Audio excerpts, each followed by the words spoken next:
Hi everyone, Aaron here for Zollotech, and this is the all-new Google Pixel tablet with charging speaker dock. This is available today. I picked this up and it starts at $499, comes with 128 gigs of RAM, or $599 for 256. We have three different colors. This is actually the Hazel color, the only one with the black bezel around it. There's also Porcelain and Rose. Now this is the 128 version, and I actually picked it up. Google didn't send it to me, so let's go ahead and unbox it. On the back here, you can see it says Pixel tablet with charging speaker dock, 128 gigabytes. Let's go ahead and open it up. So we'll peel this back here. There we go. And not only will we unbox it, we'll set it up, take a first look, and compare it with other devices to see what the size is like. So let's go ahead and get this. Oh, I missed a tab here. There we are. Unbox it here. And there we go. So here is the tablet itself. So we'll set this aside just for a moment. Then let's see what we've got. So inside here, looks like that's everything. It says, let's get started. Press and hold the power button for a few seconds. So it's just a quick start guide. Shows the dock there and your little warranty card. Doesn't look like there's anything else in here. So let me put this away. And inside we have our little power brick. I really like how that looks and the way it's packaged. And you have these little plastic clips to hold the cable the way it is. So we have our AC adapter and then also a plug that goes into the speaker dock. So let's set that aside and take a look at the speaker dock itself. I think that's everything inside the box. Let's open this up.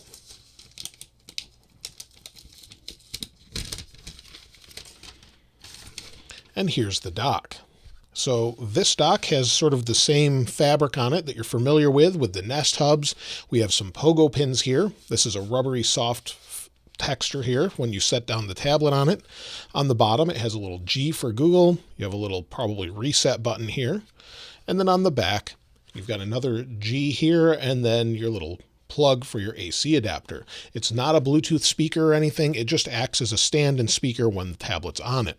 So let me close the box up here and we'll take a closer look at the tablet itself.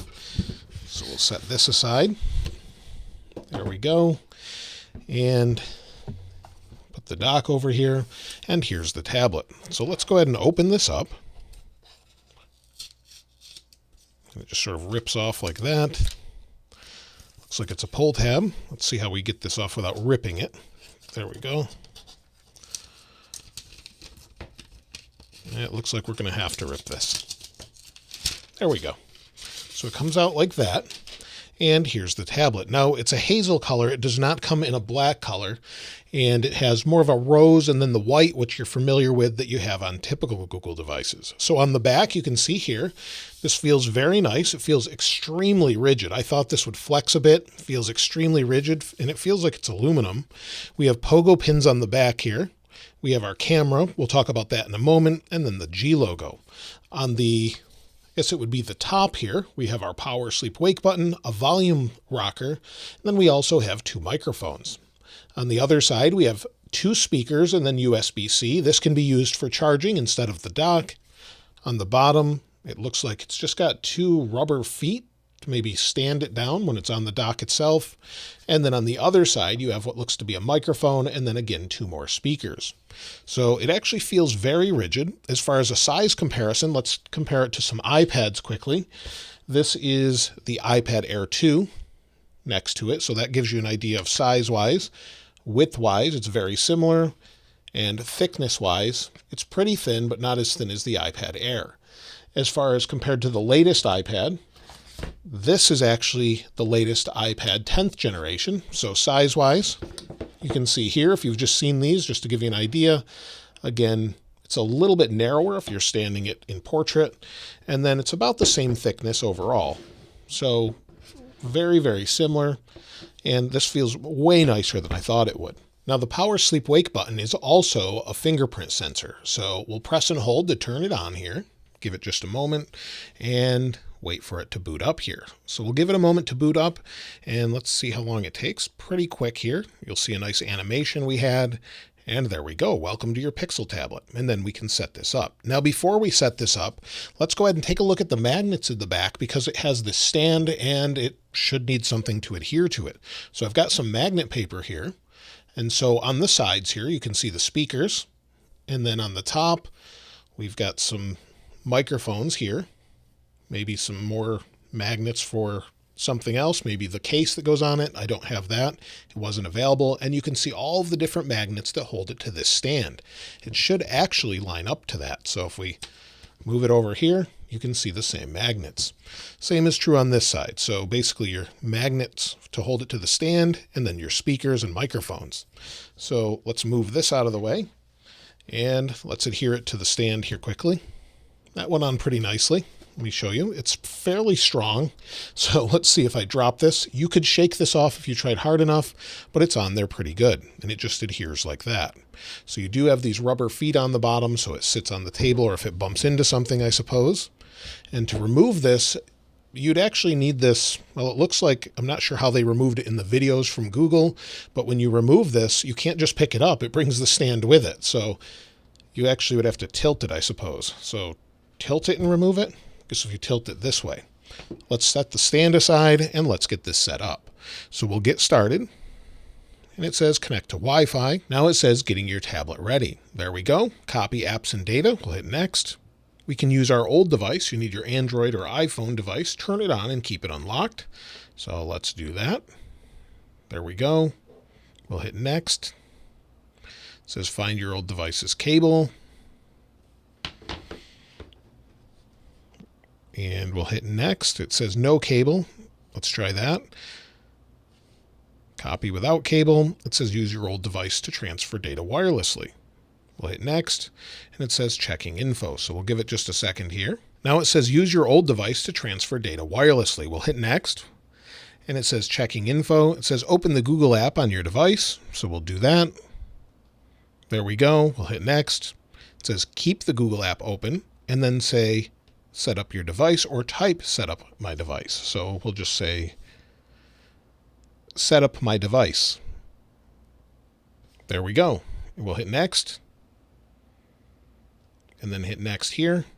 And there we go. It recognizes it. You verify the shapes and continue on your old device. So we'll hit copy, verify it's me, and copying your account. Super simple. I love that setup. Let's give it just a moment and see what it does. You'll see it says continue setup on your Pixel tablet, getting ready to copy. So it's going to move everything over that I use regularly on the Pixel. This is great and super simple. Now it wants me to choose what to copy. We can copy call history, music, audio, photos and videos, and apps and everything else. So I guess we'll just hit copy and see what happens. It says about 11 minutes to transfer. There we go, copying your data. Now it still says copying. One thing you may have noticed is the actual height of the Pixel 7 Pro is about the same height as the width of the tablet. So that's pretty great. Let's go ahead and set a pin. Now we can set up a fingerprint unlock. So it's still copying in the background while we set this up. Let's go ahead and do this. We'll hit more. We'll hit I agree. And we'll just place our finger here. So you've got a little arrow showing it, which is really nice. Place the center point, and we just set it up like a typical fingerprint sensor. So you can see here. Place the tip of your fingerprint. It's having us go around the different parts of our finger. Just setting this up pretty simply. I do wish they'd let me turn the brightness of the display down while I'm recording this, but I can't adjust anything just yet. Now my fingerprint's been added. I can add another, but I'll just leave that for now. And it says checking. Get things done hands-free with Google Assistant. Yes, I'll use that. And it says activate voice match to use Google. So we'll hit agree. And again, give it just a moment. It says anything else? Do you want to identify music around you? Get instant translations. Let's turn that on. I always like that. Get instant translations. I don't need that. Maybe one day. Control on the lock screen, control info on the lock screen, show all notification, show sensitive content only when unlocked, and then you have don't show notifications at all. And then you can add another email account or change how text is displayed. You can make it larger or smaller, however you prefer. We'll hit next. Just hit yes to the tips, and it says copying your data. So now we have 3 minutes left. We'll let it finish here. That didn't take long. Now it says copying is done. My phone is locked. We'll hit done, and it says getting your tablet ready. Now that it's done, it's saying swipe to navigate, learn gestures to go home, go back, and switch apps. So we'll try it. It says swipe to go home or swipe up to go home. It says you completed the go home gesture, swipe to go back. There we go. So it's a nice little tutorial walking you through. Swipe to switch apps. There we are. And then it says you learn to use gestures. Nice. It's just a nice little quick tutorial and says you're all set. We'll swipe up to go home. Now it's setting everything up, and I thought we'd talk about some specs, and we'll take a look at the interface as well. So internally, we have a Tensor G2, 8 gigs of RAM, and UFS 3.1 storage. As far as the display is concerned, and we may have some updates we'll take a look at in a moment, this is a 10.95-inch LCD, 2560 by 1600 with 276 pixels per inch. It has 500 nits of brightness and has an anti-smudge coating on it. It also supports USI 2.0 stylus pens. Now, as far as PWM, or the way it controls brightness, it does not appear to flash as it's an LCD. You can see that at 240 frames per second. So it seems to be pretty good. It should be pretty easy on your eyes overall. Now let's take a look and see if we have an update here. So let's go into our settings, go to System Update. There we go, and we have an update.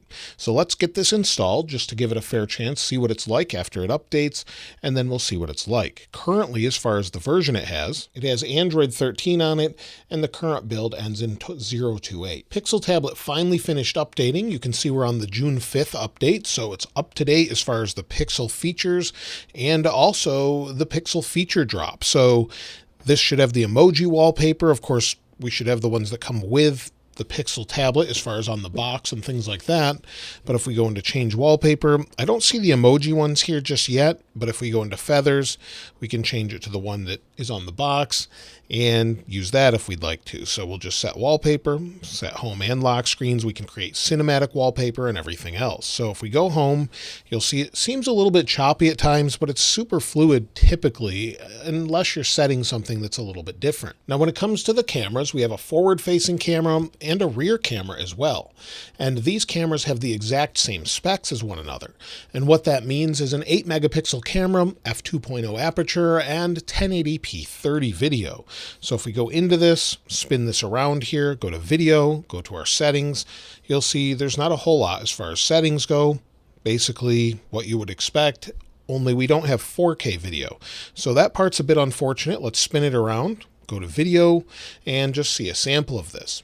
This is the forward-facing camera from the Pixel tablet, and it gives you an idea of the overall video quality and audio quality from the 3 microphones. Let me know what you think of it in the comments below. As far as the battery is concerned, it should give 12 hours of video streaming, which is pretty good overall. It has a 27 watt-hour battery. Now, with the dock, apparently it's slower to charge than if you're actually charging it with USB-C, about half the speed depending on who you ask. So just keep that in mind, but that's okay. It will keep it fully charged. Now, as far as Wi-Fi, it actually has a Wi-Fi 6, so 802.11 AB, GN, AC, and AX, but no Wi-Fi 6E. It also has Bluetooth 5.2 and an ultra-wideband chip for accurate ranging.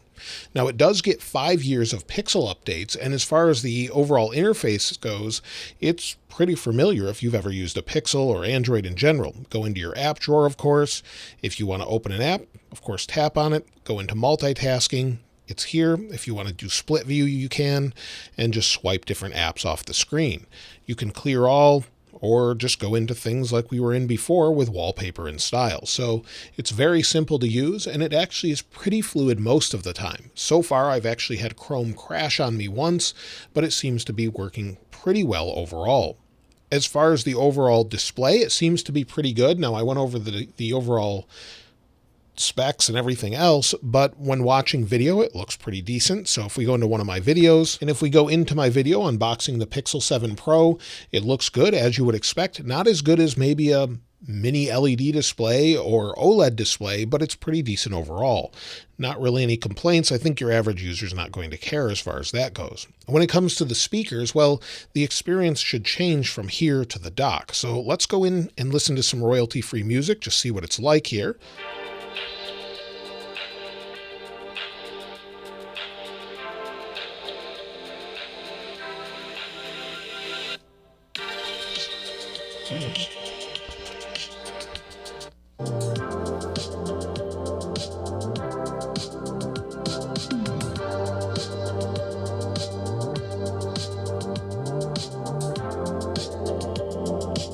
So as you heard, it changed the overall sound. Now, I won't say it's phenomenal sound. It's decent sound, better than what we have with the Google Nest Hub, the regular smaller size. And again, another size comparison here to show you what they look like side by side. Definitely a little bit bigger there. I don't have a Nest Hub Max to show you, but this gives you an idea. Let's go into Setup Hub mode. And we can set this up and see what we've got here. So set it up, choose a personalized screensaver. Now you want to select a location for it. We'll just pick Office here. And we can improve it or not. We'll say no thanks, but you can improve that if you'd like. Then it's asking, what is my default music service? You've got YouTube Music, Spotify, Apple Music, Pandora, and Deezer. And then it's asking for linked video services. We'll just skip this for now and let anyone talk to Assistant Hub. And we'll hit skip.